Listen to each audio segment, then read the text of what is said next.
Hi guys, अस्सलाम वालेकुम। मेरा नाम है अहमद खान और मैं आप लोगों को वेलकम करता हूं अपने चैनल पे। तो अब हम लोग जो टॉपिक डिस्कस करेंगे, देखिए that is question number 20 and 21 और उसको हम लोग सॉल्व करेंगे। देखिए कहता है find the logarithm of 1728 to the base 2 radical 3। सबसे पहले तो आपको इसको लॉगरिथमिक फॉर्म में लिख लेना है। कैसे लिखेंगे, देखिए सोल्यूशन स्टार्ट कर लेते हैं। That it is log to the base कितनी है, देखिए it is a 2 radical 3 of log of what, it is 728 is equals to. अब ये आपको लॉगरिथम क्या बनेगा इसका वो मालूम करना है। मैं मान लेता हूँ दैट इज एक्स। ओके, सबसे पहले तो आप इसको एक्सपोनेंशियल फॉर्म में लिख लीजिए और वो क्या बनेगा, देखिए यहाँ पर ये जो 2 रेडिकल 3 है आपके पास, this is what, this is your A, this 1728 is x and this is Y. आप x is equals to A to the power y, यानी कि आपके पास ये बन जाएगा 1728 is equals to 2 into radical 3 whole to the power x। आपके पास ये जो है वो सवाल बन जाएगा एक्सपोनेंशियल फॉर्म में कन्वर्ट करने के बाद। अब आप क्या कर सकते हैं, देखिए सबसे पहले तो आप इस 728 का एलसीएम ले लें ताकि इसके हम फैक्टर्स बना सकें और इसको भी हम लोग इसके फैक्टर्स में लिख लेते हैं। देखिए 728 का एलसीएम क्या आएगा आपके पास, मैं यहाँ लिख लेता हूँ, रफ वर्क में कर लेता हूँ।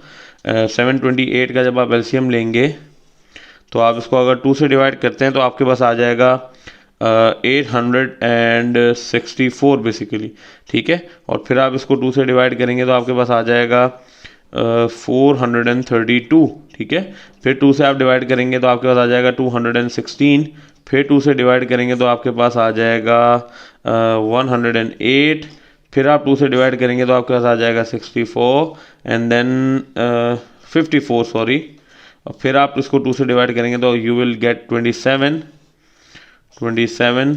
अब आपको 3 से करना पड़ेगा क्योंकि 2 के टेबल में 27 आता नहीं है। तो 3 into 9 times is 27, then 3 times is 9 and then 1 times is 3। तो आपके पास जो फैक्टर्स बने देखिए वो क्या है, 2 times 2 times 2 times 2, it means 2 to the times 2 to the exponent 6 multiplied by 3 to the exponent 3, ठीक है। तो ये आपके पास दो फैक्टर्स बन गए। अब आप यहाँ पर मैं 1728 की जगह लिख सकता हूँ that it is like 2 to the exponent 6 multiplied by 3 to the exponent 3 is equals to 2 into radical 3 है, ठीक है। तो ये देखिए ये रेडिकल 3 जो है इसका रेडिकल नहीं है 2, ये इससे मल्टीप्लाई हो रहा है। तो मैं इसको ऐसे लिख सकता हूँ 2 multiplied by 3 whole to the power 1/2। इसको मैंने स्क्वायर रूट को एक्सपोनेंट की फॉर्म में लिख लिया, whole to the power x। अब इस x को मैं एक्सपेंड कर लूँ तो देखिए ये हो जाएगा 2 की पावर 6 इंटू 3 की पावर 3। ये लेफ्ट हैंड साइड सेम है, राइट हैंड साइड पे हो जाएगा 2 की पावर x। यहाँ पर आप देख सकते हैं इसको एक्सपोनेंट को जब मैं डिस्ट्रीब्यूट करूँगा तो 2 की पावर x मल्टीप्लाइड बाय 3 की पावर x/2। ऐसा ही है, देखिए आप ये कर सकते हैं कि इस एक्सपोनेंट को जब आप इस ब्रैकेट को जब आप ओपन करेंगे तो एक्सपोनेंट इन दोनों से मल्टीप्लाई हो जाएगा। उसके बाद आप क्या कर सकते हैं, देखिए अगर आप इक्वेट करें इन दोनों को, क्या करेंगे, ऑन इक्वेटिंग आपके पास वैल्यूज मिलेंगी दो। आपके पास एक तो मिल जाएगी दैट 2 की पावर 6 इज इक्वल्स टू 2 की पावर x, और दूसरी आपके पास क्या वैल्यू बनेगी, देखिए 3 to the power cube is equals to 3 की पावर x/2। ये आपके पास दो वैल्यूज बन जाएंगी। अब देखिए इसको सॉल्व करें अगर, तो आप यहाँ पर देख सकते हैं दोनों नंबर्स की बेसिस क्या है, सेम है। और हमने लास्ट वीडियो में ये डिस्कस भी किया था और ये प्रॉपर्टी डिस्कस की थी कि अगर आपके पास दो नंबर्स की बेस सेम हो तो उनके एक्सपोनेंट्स इक्वल होते हैं। जैसे यहाँ पर आपके पास 2 इज इक्वल्स टू 2 है तो इसके एक्सपोनेंट्स क्या होंगे, इक्वल होंगे, यानी x की वैल्यू क्या आ गई आपके पास, 6 आ गई। और इसी वैल्यू को हम कंफर्म भी कर सकते हैं यहाँ से, देखिए इधर भी यहाँ पर आपके पास बेसिस सेम है तो एक्सपोनेंट्स एक दूसरे के इक्वल होंगे, यानी 3 will be equal to x/2। और आपके पास ये 2 राइट हैंड साइड पे डिवाइड हो रहा है, लेफ्ट हैंड साइड पे आके मल्टीप्लाई होगा, यानी x is equals to 3 multiplied by 2 और आपके पास x की वैल्यू क्या आ गई, 6 आ गई। तो बेसिकली आपने x की वैल्यू इन दोनों से भी मालूम कर सकते हैं। तो आपको पता लग गया that the log of 1728 to the base 2 radical 3 will be equal to 6। ये आपके पास आंसर आ गया। ओके, अब इसी तरह इसके दूसरे सवाल की तरफ चलते हैं। इस सवाल को भी पहले मैं क्या करूंगा, लॉग की फॉर्म में लिख लेता हूं। देखिए इट विल बी, अब बोलता है find logarithm of 125 to the base 5 radical 5।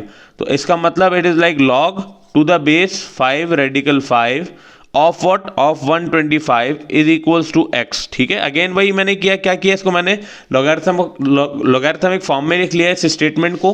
और अब यहाँ पर देख सकते हैं this is a, this 125 is x and this is y, और x equals to A to the power y, यानी कि इसको एक्सपोनेंशियल फॉर्म में मैं कन्वर्ट कर लेता हूँ.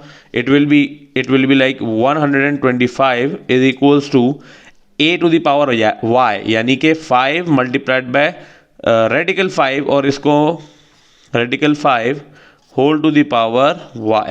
ये आपके पास सवाल है. पहले मैंने लॉगरिथमिक फॉर्म में लिखा है, स्टेटमेंट जो आपके पास गिवन थी उसको मैंने लॉगरिथमिक फॉर्म में कन्वर्ट किया और लॉगरिथमिक फॉर्म से मैंने उसको एक्सपोनेंशियल फॉर्म में कन्वर्ट कर लिया. अब इसको हम सॉल्व करेंगे और हमारा आंसर आ जाएगा. देखिए 125 इज इक्वल्स टू, मैं लिख सकता हूँ 5 to the exponent 1 multiplied by radical 5. It means 5 to the power 1/2. मैंने रेडिकल को एक्सपोनेंट की फॉर्म में लिखा है. ओके और अब मैं यहाँ पर क्या कर सकता हूँ, देखिए 125 है, इसको मैं लिख सकता हूँ 5 होल क्यूब, और इसका मैं यहाँ पर अगर चाहें तो मैं एलसीएम ले लेता हूँ रफ वर्क में, ताकि आपको मैं एक्सप्लेन कर सकूँ मैंने कैसे किया. दैट 125 का अगर आप एलसीएम लेंगे विद 5 तो देखिए 5 into 25 times is 125, then 5 into 5 times is 25 and 5 1 times is 5. तो देखिए 5 का क्यूब आ रहा है आपके पास अगर आप 125 के फैक्टर्स बनाते हैं तो 125 की जगह मैं क्या लिख सकता हूँ, 5 का क्यूब इज इक्वल्स टू, यहाँ पर देखिए बेसिस सेम है और आपने एक रूल पढ़ा होगा अगर आपको याद हो, that a to the power x multiplied by a to the power y is equal, ये किसके बराबर होता है, it is equals to A to the power x plus Y.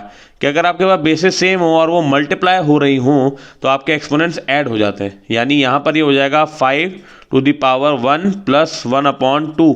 ये दोनों बेसिस क्या हो गई, ऐड हो गई, क्योंकि सॉरी इनके जो एक्सपोनेंट्स हैं वो क्या हो गए, ऐड हो गए, क्योंकि इनकी बेसिस इक्वल थी और ये मल्टीप्लाई हो रहे थे.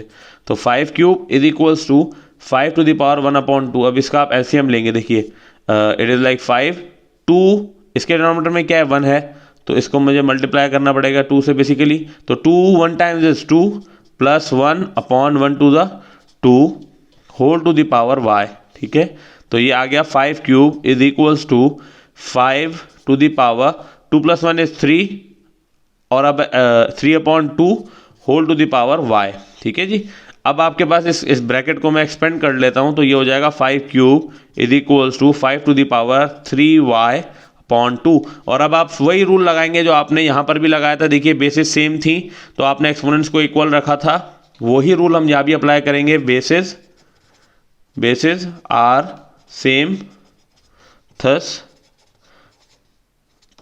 Exponents will be equal. क्योंकि क्या है, बेसिस सेम है तो इनके एक्सपोनेंट्स इक्वल होंगे.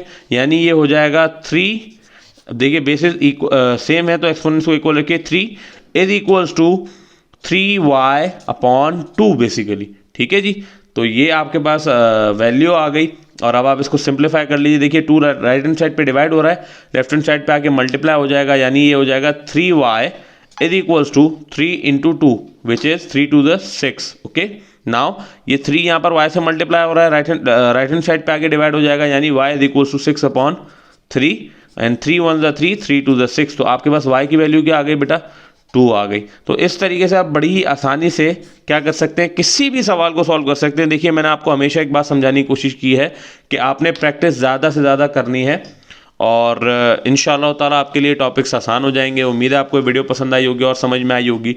अगर ये वीडियो पसंद आई हो तो इसको थम्स अप देना ना भूलें और अपने रिव्यूज़ कमेंट बॉक्स में लिखना ना भूलें और चैनल को ज़रूर सब्सक्राइब कर दीजिएगा और बेल आइकन ज़रूर ऑन कर लीजिएगा. आपका अपना Ahmad Khan from the channel tutor and mentor signing off. Thank you, खुदा हाफिज़.